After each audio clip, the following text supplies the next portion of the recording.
Have you ever wondered how Spotify just knows the perfect song to play next? Or how a giant like Amazon can juggle millions of orders every single day? Well, the answer, believe it or not, often comes down to a piece of tech that's been around for more than 50 years.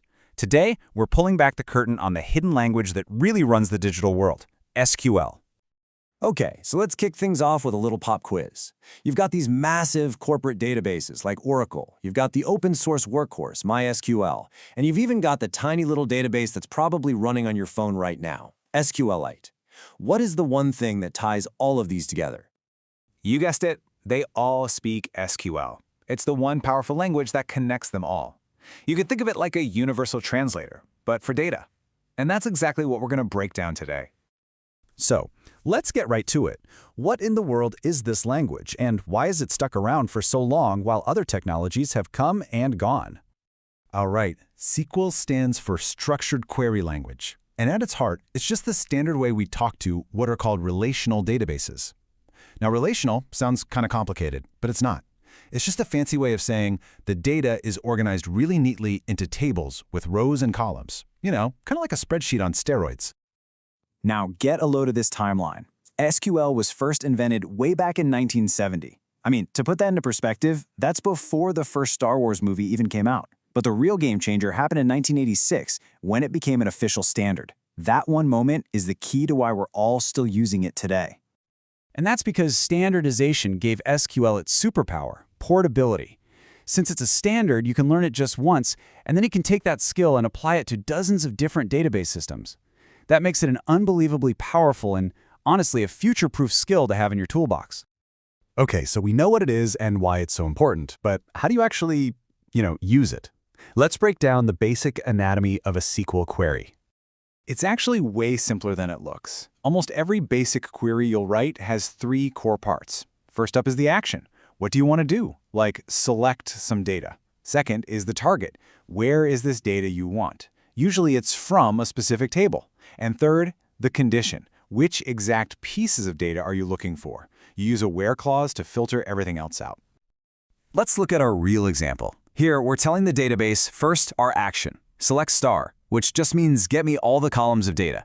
Second, our target. We want a from the books table. And third, our condition. We only want the books where the price is more than 50.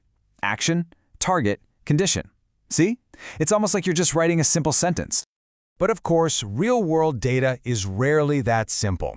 What happens when your information is scattered across a bunch of different tables, or your questions start getting way more complicated? Well, that's where SQL's more powerful tools come in handy. You might need to stitch together data from 5 different places, or run these super specific, multi-step filters. And when you get to that point, having to write out the same crazy long query over and over again becomes a huge pain. So, this is where you need the right tool for the job. Think of a view as just a saved question. If you have a really gnarly complex query you run all the time, you can save it as a view and give it a simple name. It's basically a shortcut. A stored procedure is a little different. That's more like a saved script. It's a whole series of actions, not just asking for data, but maybe updating it, then logging the change all in one go. You can run that whole sequence with just one simple command. All right. Let's fast forward to today. How do modern developers actually interact with SQL? And what's really the best way to get started learning it? So you're going to hear this acronym thrown around a lot, ORM. It stands for Object Relational Mapping. These things are basically frameworks that work as a translator. They let you mess with your database using a programming language you already know, and then the ORM writes all the actual SQL for you, kind of behind the scenes. Now, that sounds amazing, right? A total shortcut. But listen up, because here is probably the single most important piece of advice you will ever get on this subject. You have to learn the basics first. And here's why that's so important. An ORM is like a rocket ship for simple things. But the moment you hit a problem, a query's running slow or you get a weird bug, you are completely lost if you don't understand the engine under the hood. Learning raw SQL first is like building yourself a solid ladder.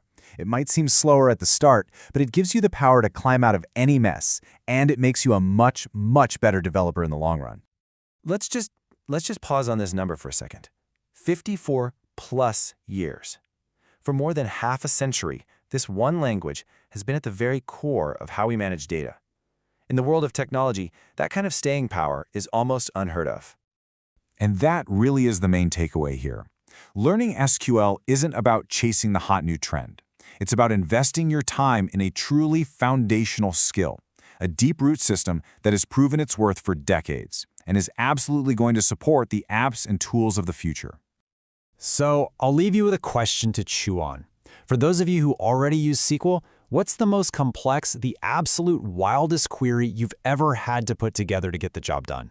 Because it's in those tough challenges where the real learning and the real fun actually happens. Thanks for tuning in.